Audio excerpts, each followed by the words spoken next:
Hey everybody, it's Ron from Pick Dawgz, and this is Ron's Rundown. We're going to go over the MLB game schedule for Monday, June 3rd, 2024. And if you like what you see, make sure to give this video a big thumbs up and subscribe to our channel. Don't forget to put your baseball picks in the comment section below. And if you're looking for my best bets, you can find those at the premium picks tab at pickdawgz.com. There's also a link in the description.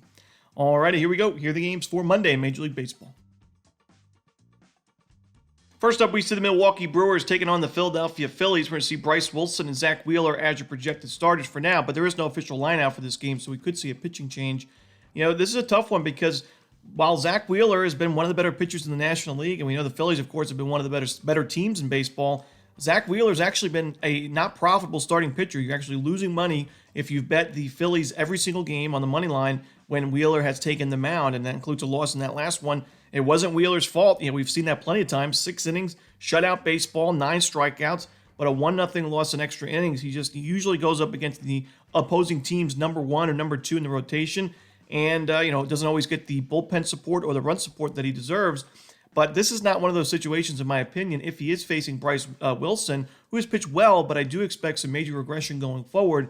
This is a spot where I think the Phillies will be able to back Wheeler up, so that's why I'm going to lean towards the Phillies here and lay the 1.5 runs, but not my favorite game on the board. Next up, the New York Mets taking on the Washington Nationals. Tylor Megill and Mackenzie Gore are your starters. You know, Megill, I think, has looked really strong since the injury, but the problem is you're up against Mackenzie Gore, who's also pitched really well. You know, in the month of May, he was dominant for the Nationals. 27 2/3 innings, 34 strikeouts, and a 2.6 ERA. So with the Mets bullpen struggling and, you know, the injuries there, and the Mets just in general, very inconsistent team, it's just tough to have a lot of faith in the Mets in this spot. You know, the Nationals, we've mentioned all season, one of the more profitable teams in baseball. These are the types of games I think they grab. So I'm going to go with the Nationals here on the money line.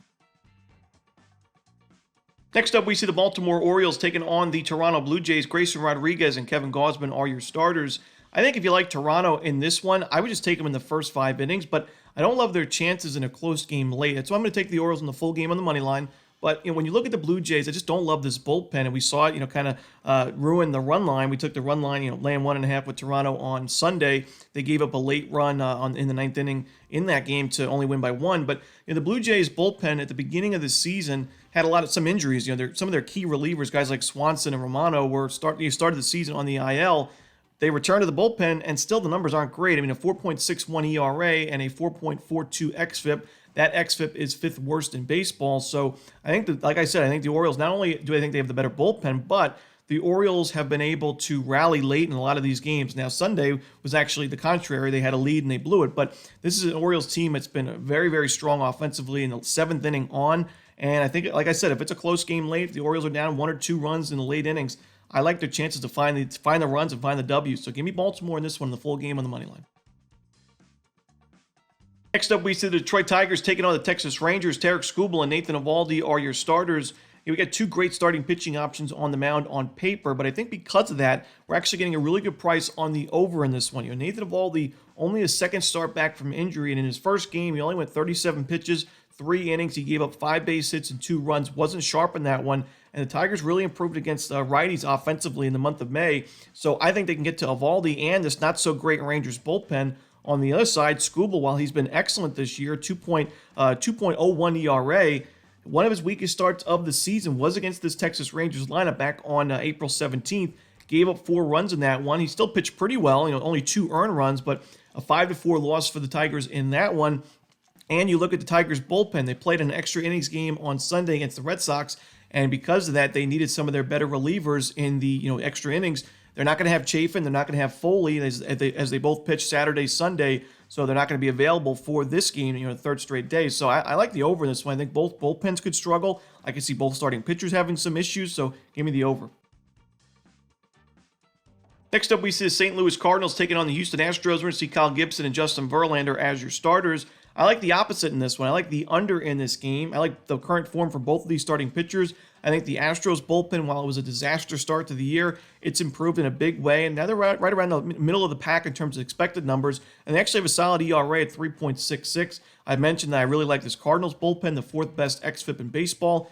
Like I mentioned, starting pitchers are in great form right now. Gibson's giving up 2 earned runs or fewer in 4 of his last 5 starts. Verlander's given up 1 earned run or fewer in each of his last 4 starts.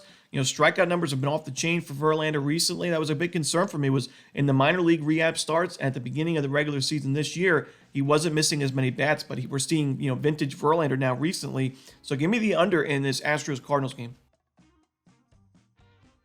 Next up, we see the Cincinnati Reds taking on the Colorado Rockies. We're going to see Andrew Abbott and Ryan Feltner as your starters. The Rockies started the season not so strong at Coors Field, but now we see them at 13-14, just 1 game under 500.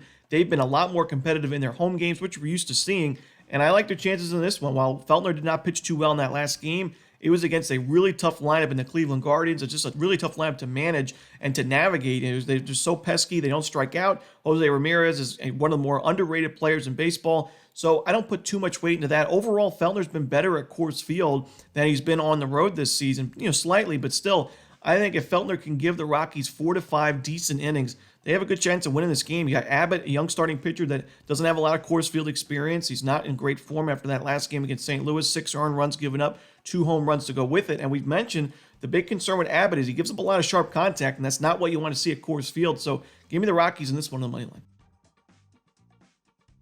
Next up, we see the San Diego Padres taking on the Los Angeles Angels. Matt Waldron and Tyler Anderson are your starters. I've mentioned the regression concerns for Tyler Anderson's game. I don't think he's going to be able to hold that sub-3 ERA for much longer. Now, he's facing a Padres lineup that hasn't been great against lefties, but still, San Diego was able to get to Reagans and Zerpa for a few runs on Sunday, despite losing that game in the end. And Anderson, the reason why I see those regression concerns is the fact that he doesn't really strike out a lot of guys. And it's one thing if he limits sharp contact and keeps the ball on the ground, but he doesn't do either of those things either. His fly ball rate is pretty steep, and he gives up sharp contact here and there. So I worry about him going forward. This Angels lineup, while it was hitting the ball pretty well a couple series ago, it was miserable in that series against the Mariners this weekend. I know the Mariners have a good pitching staff, but so does San Diego. Waldron's been inconsistent, but I think he pitches pretty well in this game. He's in good form, 2 earned runs or fewer each of his last 4 starts. Give me the Padres in this one on the money line. Next up, we see the San Francisco Giants taking on the Arizona Diamondbacks. No official starter for San Francisco, but we should see Ryan Nelson going for Arizona. This one, 9:40 Eastern on Fox Sports 1. Nelson struggled mightily at Chase Field, not just this year, but also last year. So far this year, it's 17 2/3 innings at home and 8.66 ERA compared to on the road, a sub-4 ERA. So it's tough to trust Nelson at home. And I know it's not easy to trust the Giants after that really rough weekend series against the Yankees, which was capped off by a blown save in the 9th inning, a 2-run lead for San Francisco. But I think they'll be able to get to Nelson. I'm not ready to give up on this bullpen. While it's been pretty ugly right now, those expected numbers are still sharp, and I do expect positive regression going forward.